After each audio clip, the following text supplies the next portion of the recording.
Our responsive reading is number 548, Summer Warmth.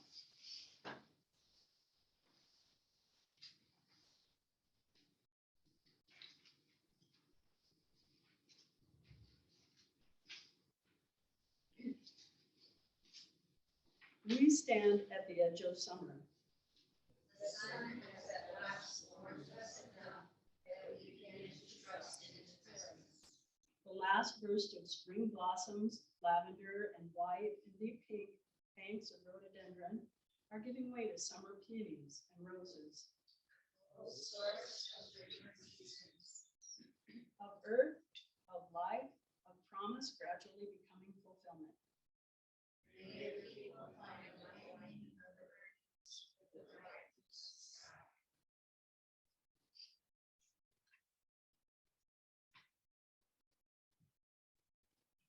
For our sermon today, I brought a reading that tells a little bit of the history of the Flower Communion. And it was written by Reginald Zatoli. The Flower Communion service was created by Norbert Chapik, who founded the Unitarian Church in Czechoslovakia. He introduced this special service to that church on June 4th in 1923. For some time, he had felt the need for some symbolic ritual that would bind people more closely together. The format had to be one that would not alienate any who had forsaken other religious traditions. The traditional Christian communion service with bread and wine was unacceptable to the members of his congregation because of their strong reaction against the Catholic faith. So he turned to the native beauty of their countryside for elements of a communion which would be genuine to them. This simple service was the result. It was such a success that it was held yearly just before the summer recess of the church. The Flower Communion was brought to the United States and introduced to the members of the Cambridge, Massachusetts church by Dr. Chapik's wife, Maja.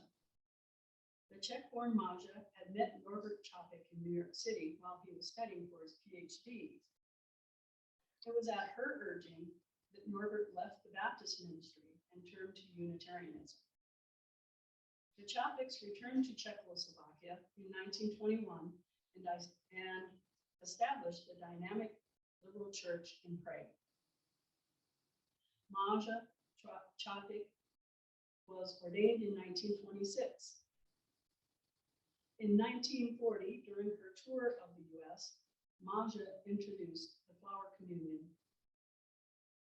which had been developed at the Prague Church, to the Unitarian Church in Cambridge. Unfortunately, Maja was unable to return to Prague due to the outbreak of World War II. And it was not until the war was over that Norbert Chapik's death in a Nazi concentration camp was revealed. From this beginning, the service has spread to many of our Universalist congregations and has been adapted along the way. In the original service, people were asked to bring a flower of their choice, either from their own gardens or from a field or the roadside. When they arrived at church, a large vase stood waiting in the vestibule, attended by 2 young members of the church school. Each person was asked to place their own flower in the vase. This signified that it was by their own free will they joined with others. The vase that contained all the flowers was a symbol of the United Church Fellowship. The young attendants helped with the arrangement of the bouquet. Later, they carried the vase up to the front of the auditorium and placed it on a table there. Dr. Chapik then said a prayer, after which he walked over and consecrated the flowers while the congregation stood. The 2 attendants then took the vase back out to the vestibule. After the service, as people left the church, they went to the vase and each took a flower from the vase other than the one they had brought. The significance of the Flower Communion is that no 2 flowers are alike, so no 2 people are alike.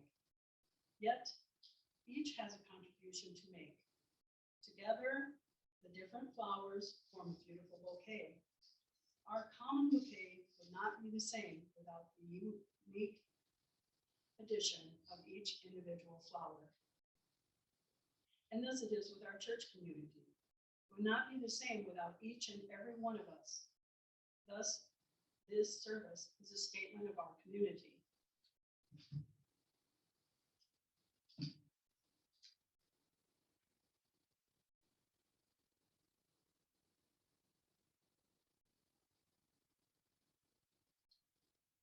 At this time, I will read a brief paragraph to consecrate our flowers.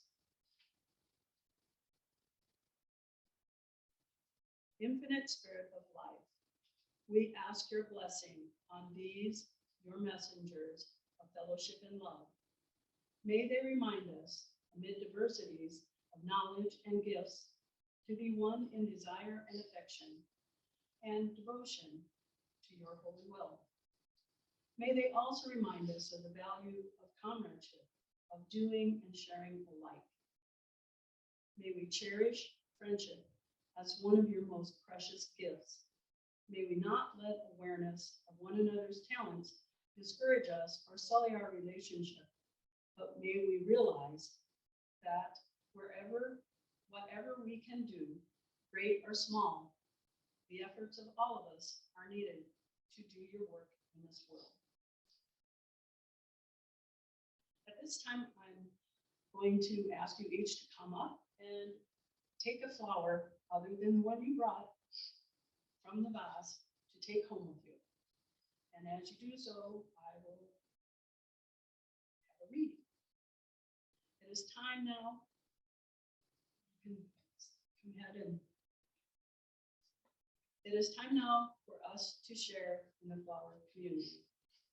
I ask that as each of you in turn approach the communion vase, you do so quietly, reverently, with a sense of how important it is for each of us to address our world and one another with gentleness, justice, and love. I ask that you select a flower different from the one you brought that particularly appeals to you. As you take your chosen flower, please remember to handle it carefully.